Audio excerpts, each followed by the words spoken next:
The electric field of a plane electromagnetic wave is given by, ये आपको E vector का expression दे रखा है, t equal to 0 a positively charged particle is at point x comma y comma z if its instantaneous velocity is v naught k cap, then find out force acting on it due to the wave. ठीक है, तो charge particle को अब electromagnetic wave है तो दोनों field हैं, electric field भी है, मैग्नेटिक फील्ड भी है।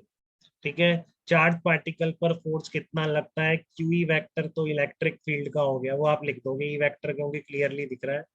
ठीक है, और आपको किस पे निकालना है, if its instantaneous velocity is we not acting due to the wave, T equal to 0 और इस कोऑर्डिनेट पे निकालना है कुछ। तो ई वेक्टर आप बिल्कुल निकाल सकते हैं, क्यू वेक्टर आ गया, सारी कहानी किसकी है, पी वेक्टर। ठीक है ना, अब देखो इसमें ई वेक्टर आसान नहीं है, वो आई कैप और जे कैप डायरेक्ट होता तो निकाल लेते हैं। तो क्या करोगे आप, उसमें से पहले एन कैप निकाल लो, एन कैप ये हो जाएगा शायद, ये एन कैप ही है। ठीक है ना, के कैप इसमें स्मॉल के कैप है, मतलब जेड एक्सिस के अलोंग ही जा रही है, जेड एक्सिस के अपोजिट जा रही है बस। तो माइनस का ध्यान रखना, ये गलती हुई थी इसमें बच्चों से। ठीक है, जिनको ये प्लस यहाँ पे करा नहीं ना ध्यान से उन्होंने। ठीक है, मैंने तो पूरा पढ़ाया था, ऐसा आपको पढ़ा रहा है, उनको भी बताया था। ठीक है ना, प्रोपेगेशन वेक्टर और ये सब एक और बताऊंगा अभी, कई बार देखना, एक अभी इसके आगे आएगा आपका।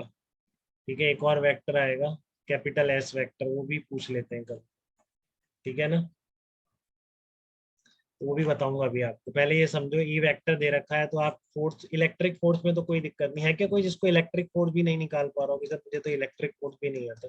आप तो इलेक्ट्रोस्टैटिक शुरू से पढ़ाओ, मुझे ऐसी फीलिंग आ रही है किसी, बताइए, नहीं पढ़ा देंगे कि ऐसा कहना चाह रहा है तो बताइए।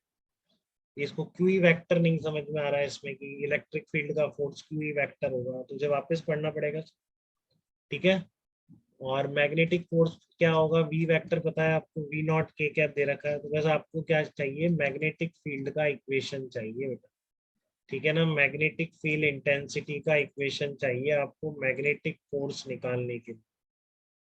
तो मैग्नेटिक फोर्स कितना आता है, Q V vector cross B vector, तो कैसे लिखोगे, ई वेक्टर पता है तो क्या किसी ने आपको बी वेक्टर निकालना सिखाया है, बताओ।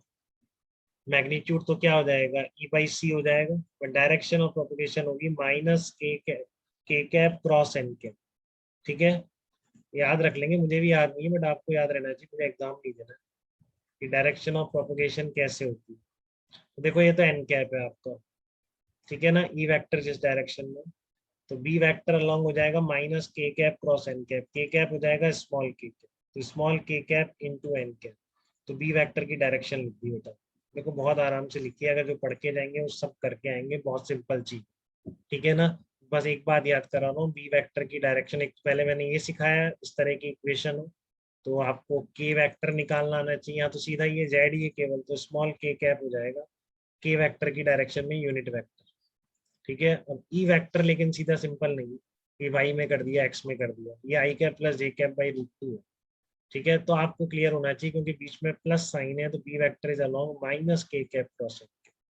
ठीक है, तो पूरा बी वेक्टर की डायरेक्शन आ गई, मैग्नीट्यूड तो आ ही जाएगा, ई वेक्टर इस तरह से लिखा है तो इसको आप डिवाइड कर दो सी से, बस बी वेक्टर का मैग्नीट्यूड आ जाए। ठीक है ना, इसको सी से डिवाइड कर दो, डायरेक्शन के लिए ये लगा I cap minus J cap by root 2, तो आपका पूरा बी वेक्टर आ गया।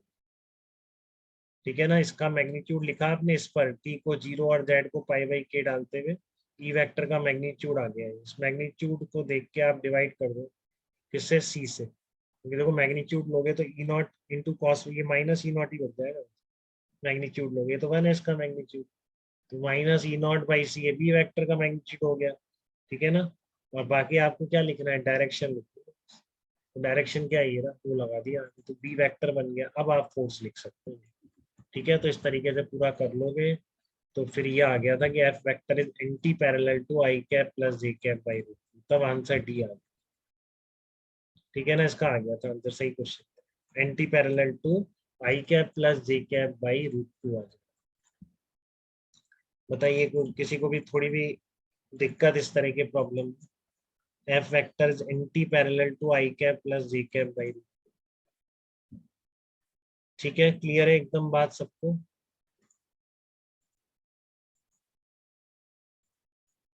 देखो अरियन, कोई डाउट तो नहीं है आपको इसमें, ये आपको समझ में आना चाहिए कि नहीं, आया कि नहीं आया, पहले बताओ।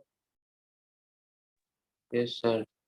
हाँ, एक छोटी सी बात बताइए, वो ध्यान रखना बस, K cap cross N cap या minus K cap cross N cap, depending on बीच में प्लस है या माइनस है। ठीक है।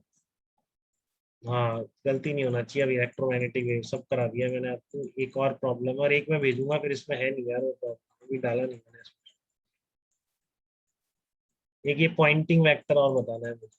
ठीक है ना, पॉइंटिंग वेक्टर और बताना है।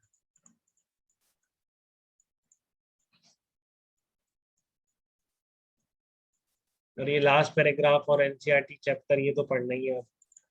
ठीक है। ये दो चार प्रॉब्लम्स और हैं, ये भी आप देखते जाइए, जिससे आपको याद ही हो जाए चीज अभी। ठीक है ना, अभी याद हो जाए। ये भी बड़ा बड़े बड़े प्रॉब्लम आए थे 20 के, दो चार पेपर में थे इसके। ठीक है ना। अभी ये और कहीं नहीं मिलेंगे बेटा दुनिया में आपको इस तरह से करो, ये बता दूंगा। तो इसलिए यहाँ ध्यान से पढ़ लो। ठीक है।